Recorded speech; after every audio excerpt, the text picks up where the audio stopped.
Hello and welcome to Journeys and Journals. I'm Bernie Martin Beck and I get to interview the most interesting people in our area.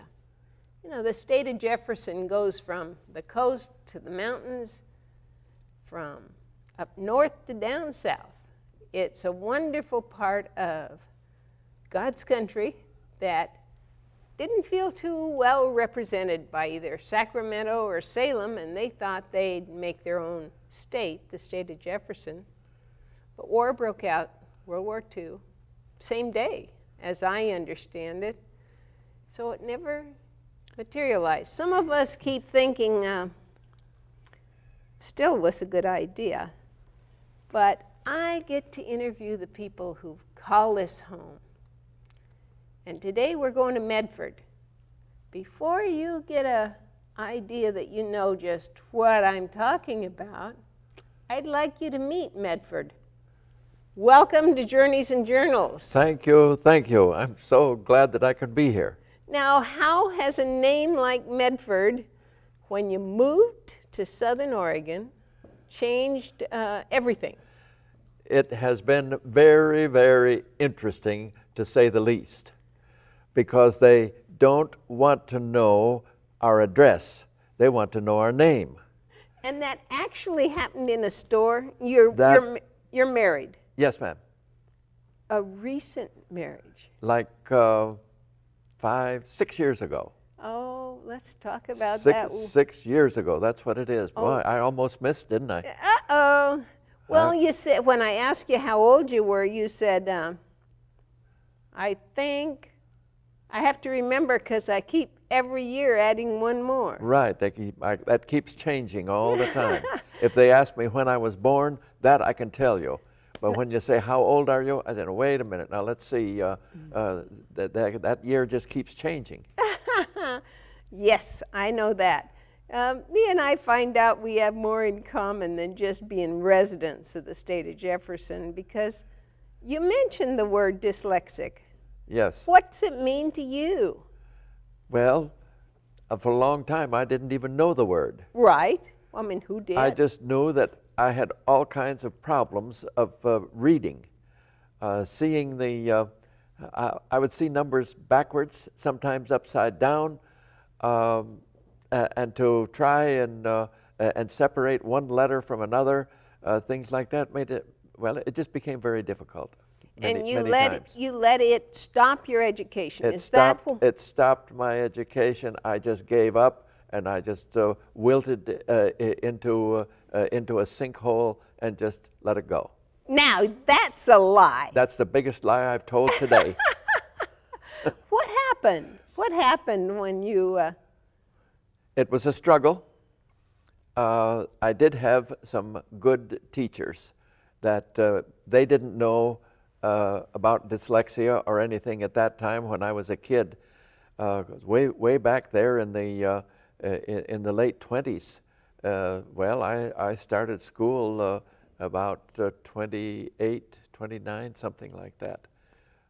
Just in the midst of right in the midst of the Depression, and teachers didn't know anything about why I was having this kind of a problem, but they tried different kind of books and all of those kind of things, and I just couldn't read them. So it's, well, it's you just have to struggle with it, that's all. And you laugh when you say give up, because I know this guy is a trooper. What about education? Well, I had, of course, they didn't have kindergarten at that time. It was starting right in the first grade, and I started in a one-room school. Oh, now that's history right there. One-room school where? That was in, Coleman, Michigan was the town that was about 6 miles away, and so we were out in the country.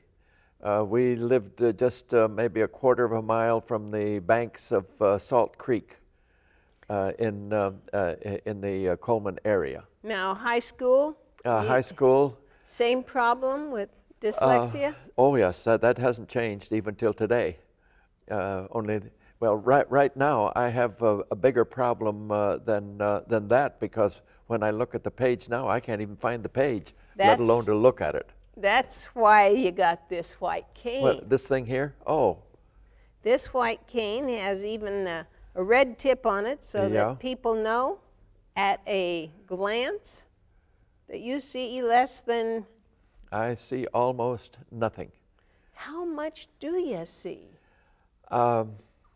I can sometimes distinguish if someone turns on a light in the room, and I will say, oh, what was that? But most of the time, well, all the time, I'm like looking at a gray cement wall. Okay. And now, it's just sometimes that wall gets a little brighter than other times. Now, I met you 6 years ago. Yes. And at that time, vision was I had just one eye at that time. same reason, or? Same thing. I lost my my left eye, back in the late 90s. Well, now... That was before our wedding. She married me with one eye. Okay. I didn't take the name of Cyclops, but I had only one eye. Well, I want to show that picture of that wedding. It was spectacular. It was most unique and unusual. I had to laugh because were having such fun. But let's talk about how you met your bride. Yes, you were away from home, she was away from home. It almost sounds like a romance made in heaven but you weren't on a cruise. No. You weren't on a vacation. No. Well, yes, but no. How can you say yes but no? Because life is a vacation. Okay. Not just a few days taken off. If life isn't worth living, day by day by day, then we're not in the right area. Okay. Every day ought to be vacation. Well, Not to quit our job, but to enjoy what we're doing. wow. Now that's powerful. It's fun. It's fun. There you go. Okay, you lived where when this pre-romance started? I was living with my daughter in Atlanta, in Georgia. In Georgia. Right. And she was living with her daughter? I think she was with her daughter at that time here in Grants Pass. She'd moved here from where? Let's see. She lost her husband in Sun City, California. That's retirement rocking chair country. There you go. And so she kind of didn't even know who she was, because she had been the wife of all of those years. And so 50-some years? 43 years for her. It was 48 years for me. And so you were the husband of? And so I was the husband of Ida, that was my wife for 48 years, and we had the 3 children, the 2 girls and a boy. So I say that we had a boy sandwich. I got that. You did get it. Now, your wife had a daughter here in Southern Oregon. Yes, 2. 2 daughters here. Right here in Grants Pass. And both are educators. There you go. Boy, They I are am teachers. so proud of teachers. Yeah, And so I am I. can't say enough good stuff. Yeah. Teaching in grade schools, very, very foundational, very important. And a challenge. A challenge. You So, betcha. Atlanta and Southern Oregon, Yes. where did they meet? Well, after my wife died, and I was at loose ends. When Louita's husband died, she was at loose ends. And so I had decided from out there in Georgia that I was going to join a group of volunteers that just went from place to place, building buildings and just doing the things that give people a boost, and we were getting the biggest boost by doing the work. Now you're talking about volunteers who go to some place like Better Life TV. Yes. And hammers and saws. Hammers and saws, you betcha. And whatever skills they have. Are they all older folk? Not necessarily, but mainly because other people have their jobs that they have to do. So it's mainly retired people. So 60s and 70s are just in their prime. There you go. What was the, you said Maranatha? Maranatha was the name of the organization. And that your I joined. project? Our project at that particular time was in Keene, Texas. It was building an office building for a prison ministries group. Now, what's prison ministries? When a group of people visit the prisons and bring any cheer and help they can to the prisoners, and hopefully can give them something to enjoy as best they can under their circumstances. And it's a Christian organization. It's a Christian that's organization. Often on Three Angels Broadcasting, you'll hear about Yes. prison ministries. Yes. And I've also heard about Maranatha on Three Angels Broadcasting. I hope so. It's well deserved any mention it can get. And so the two of you both went as volunteers, not Right. having any notion that you'd be looking for a Anybody? couple. No, not at all. I had no idea. I didn't even know she existed, and she didn't know I existed. Of course not. And East met West in East met Texas. West in Texas. In the big Texas. Which is interesting is that she was born a Texan. Not in that era. She was born up at Wheeler, I believe is the name of the town. Well, I was lucky enough to go to Keene to my cousin's 100th birthday party this year. My, 100 years, huh? What a celebration. It was a Wow. trip I'll remember for the rest of my life because Texas is big. It is big. Even when you get lost, it gets even bigger. Yeah. And I was headed south and I ended up in Fort Worth. But, you know, you have to sort of go with the flow. I hear you. I've got to tell you a story about Texas. Please. A really short one, but anyway. I was taking my dad for a trip, and I had a brother out in California. We went out there and we visited him, and we came back through Texas. We went out on Route, I can't remember. I don't think it was 40. I think we were even, we were north of that because we went to Denver because my dad had a sister there. And anyway, we went on up, and then we came from California back on Route 10, and we entered into Texas. And after driving about so long and all of that, just nothing, just bush and bush. And we stopped at a rest area to get lunch, and then we got back in the car and we went on again. And my dad, we called him Pa. Pa says, "Hey, look at that." And I was driving the car, and he was just riding there with us. And I said, "What do you see?" He said, "Look, even that crow is carrying his lunch." Oh, good old Dad. Well, now, I'm going to jump back just a little bit because I've got you through grade school and into high school. Yes. I know that you went to college. Yes. Was that difficult studying with dyslexia too? Very, very difficult. And it took a lot of effort and a lot of struggle. And then when you're done with college, you don't stop then?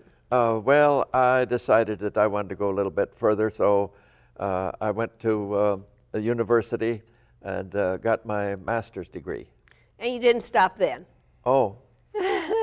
This guy, No, even though reading was difficult, and now is reading more difficult? Now reading is done by a recorder, by tapes. I have the a lending library from Salem that they send through the mail. And I also have a lending library from Lincoln, Nebraska, which they call the Christian Record Services. And so I have 2 and sometimes 3 sources of where I get books, and I can enjoy reading by my ears. I don't do it with my eyes anymore, because the eyes were never that good at doing it anyway, so why not do it with the ears? So I read with my ears. Oh, you are so right. This was part of that early life. After you got your degrees all Yes. under your belt, Okay. you decided to head for the big African. Well, yes, that was even in between.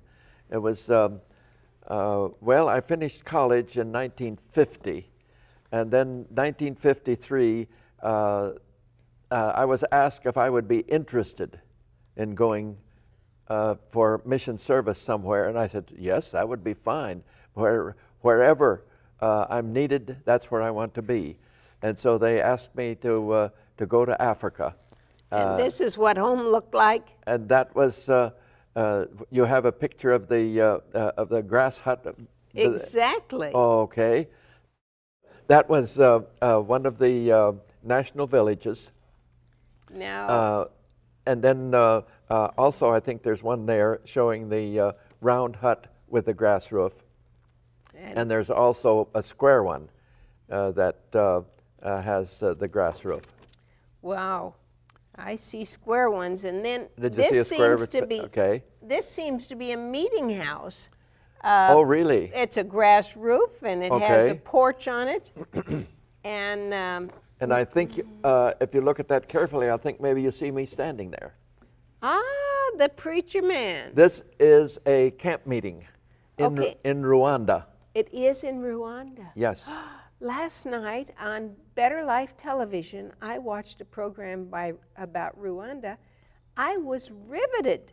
There you go. The young man is a resident of Southern Oregon at Milo, Okay. out of Roseburg. Okay. And I want him to come and do a series here on just the relationship of the heartbreak. He mentioned when one person dies, it's sad, Yes.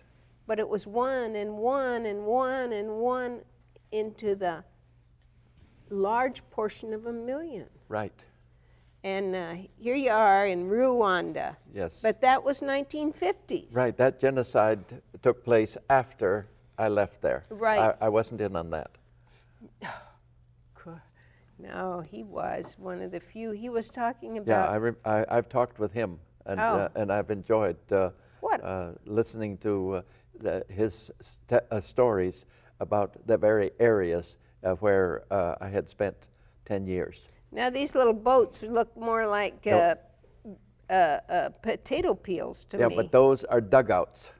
They are. That's where they cut a tree and then they dig it. Just take adze or whatever they have, and they'll dig it out until they can get a dugout canoe.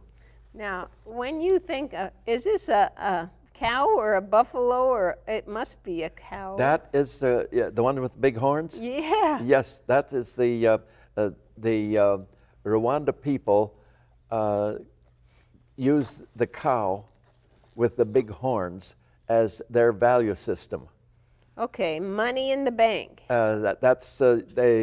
They get their wives by paying 1 or 2 cows, Oh. or 5 cows if she's really good, or like a chief's daughter or something like that. Ooh-hoo-hoo. But otherwise, 1 cow would do for an ordinary girl. I think we've heard about she was a 6-cow wife or something, and she just blossomed when she found. There you go. You've heard about that one, huh?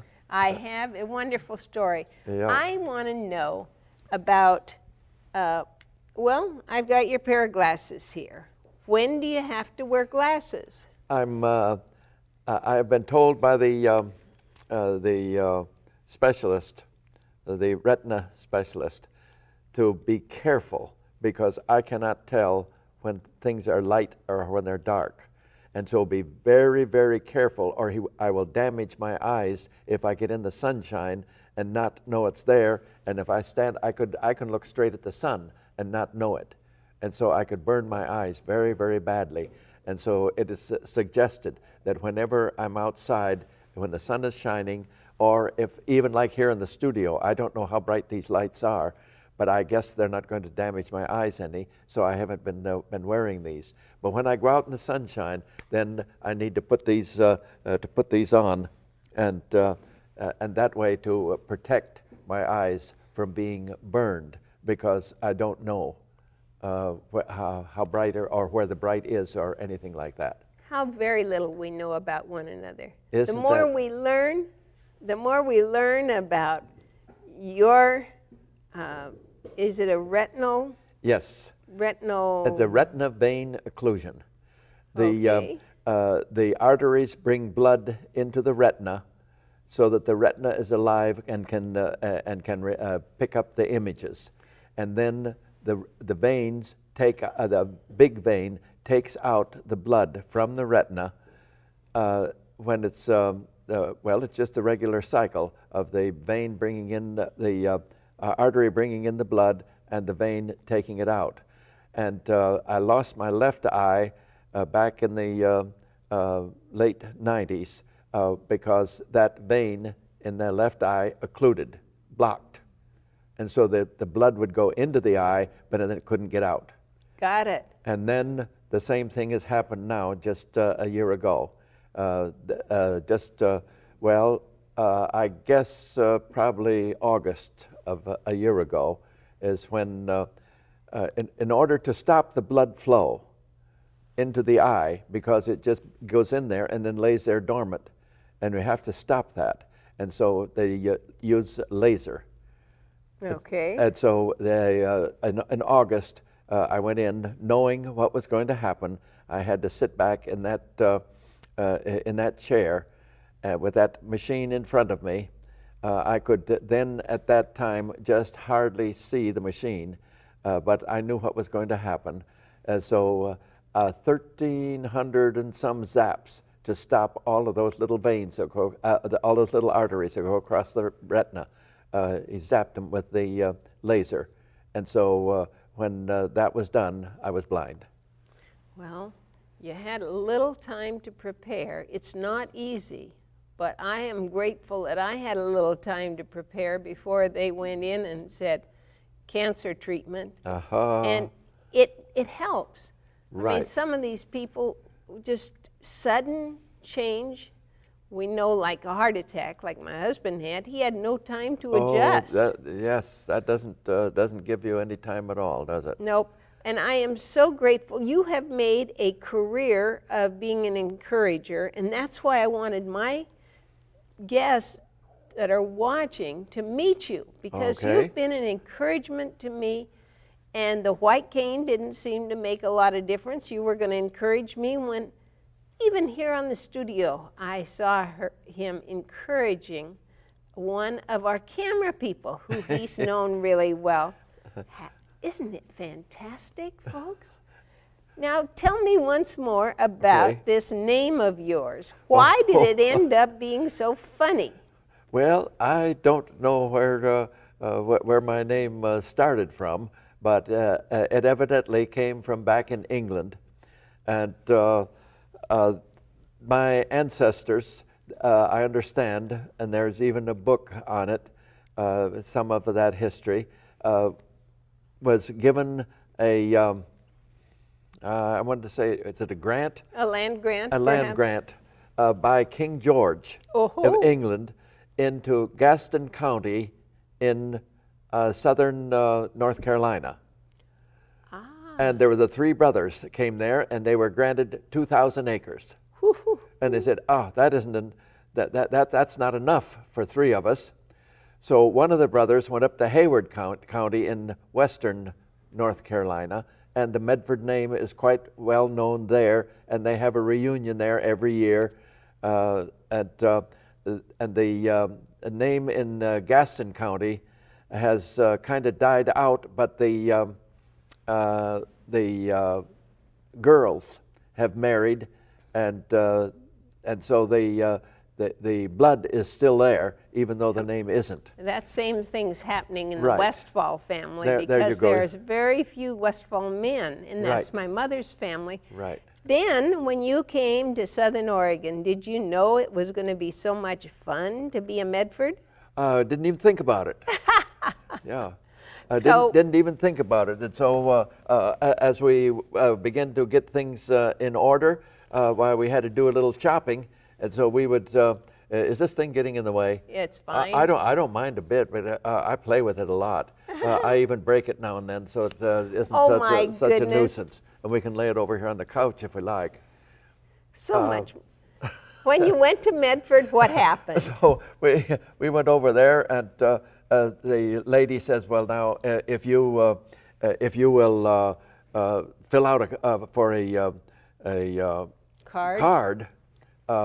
we'll give you an extra 15%." Well, man, that's awful hard to take, you know. Yeah. She said, "Hey, we can fill out a card What's for your that." name? And so she said, "Well, let me help." And she was talking to my wife then. She says, "Let me help. I'll fill it out for you." And so she says, "Your name?" And my wife says, "Medford." She says, "No, not. I don't want your address. I want your name." So my wife says, "Medford," because she said last name, a surname, or whatever. And she says, "Medford." And she says, "No, you don't understand. I That's don't called want, talking down. I don't want your address. I want your name." And after this going on and on and on, and my wife saying, "But you don't understand." The lady says, "But you don't understand." And my wife says, "Look, we started this town. My name is Medford." And the girl says, "Oh." But the fact that that town was 135 years old or something by that time, that didn't even enter her head. That wasn't part of it. Oh, I But love your story. all at once she got the idea. Oh, okay. And so my wife says, "Look, we are the Medfords from Grants Pass, not from Medford." And you heard it here. So next time you have a misunderstanding, you can laugh with those Medfords. There you go. Thanks for tuning in to Journeys and Journals. I'm Bernie Martin Beck saying bye for now.